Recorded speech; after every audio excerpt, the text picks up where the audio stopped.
Doctor साहब ने जो तजावीज़ दी हैं, यही तजावीज़ हम पिछले बजट्स में भी डिस्कस कर रहे होते हैं। रिजवान रज़ी साहब आज भी बैठ कर यही बात कर रहे हैं और यूँ कह लीजिए कि जैसे कि उन्होंने 50 साल का 5 दहाइयों का यहाँ पर जिक्र किया, उनमें से जो मौजूदा निज़ाम हुकूमत में जमात बैठी है वो 3 दफ़ा रूल कर चुकी है ऑलरेडी। भी वो इस मुल्क का वफाकी बजट बना रही है, लेकिन हमारे रोने धोने वही हैं जो मुझसे पहले बैठकर भी सहाफ़ी करते रहे हैं, ठीक है, सीनियर्स हमारे, और मेरे बाद जो आने वाली जनरेशन होगी, शायद अगर इसी किस्म के बजट रहे तो हम भी अपने आप को इसी तरीके से कोसते रहेंगे। सुनने में आया था, आप भी याद है, आपने भी 2 से 3 दफ़ा बात की थी कि हो सकता है सैलरीड क्लास को इस बार बजट में रिलीफ मिल जाए, लेकिन जो IMF है वो तो सालाना 12 लाख या कम से कम 6 लाख तक बुनियादी रिलीफ देने से भी गुरेजा है। मतलब जो पहले की ब्रैकेट रखी हुई थी ना 4 से 5 लाख के सालाना वाली, उसी के पास रिलीफ है। 40 से 50 हज़ार वाले को तो पहले भी आपने 500 रुपए पे छूट, मतलब यानी कि इतना ही उसका कोई टैक्स वगैरह कट रहा था।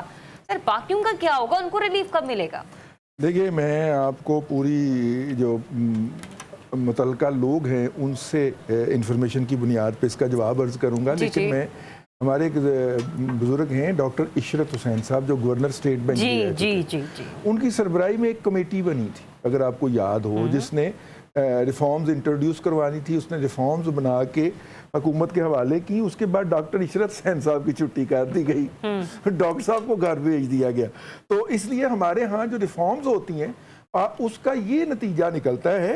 डॉक्टर साहब जो हैं, ये भी मेरा ख्याल है कोई रिफॉर्म्स की ड्राफ्टिंग के अंदर शामिल रहे हैं, लेकिन ये कौम को बताएं कि उन रिफॉर्म्स का क्या बना है।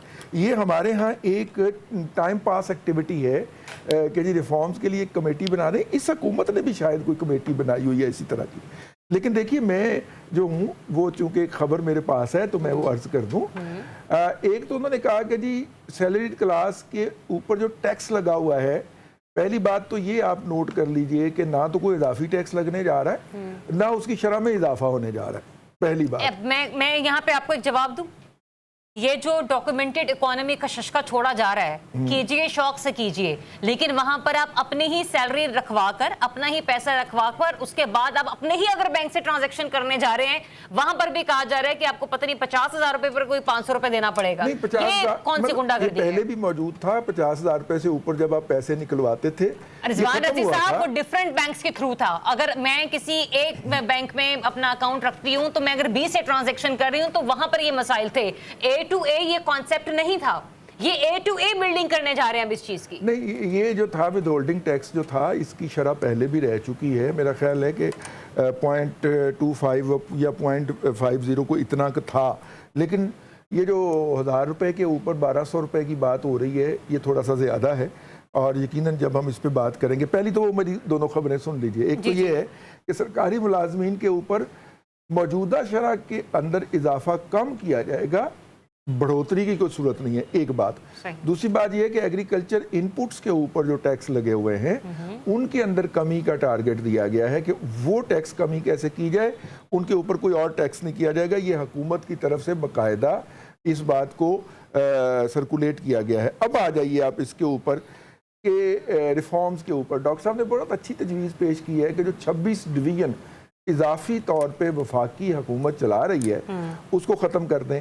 डॉक्टर साहब, एक यूटिलिटी स्टोर कारपोरेशन जो थी वो लॉसेस में जा रही थी और यूटिलिटी उसकी कोई नहीं थी। उसको बंद करने की जब बात हुई है तो मुलाजमीन जाके स्टे लेके आ गए हैं। अब वो घर में बैठ के सैलरी ले रहे हैं और हुकूमत जो है वो इंतज़ार कर रही है कि जैसे ही अदालत की गुस्ताखी ना हो जाए वो कोई इकदाम करे तो फिर हम आगे चलें।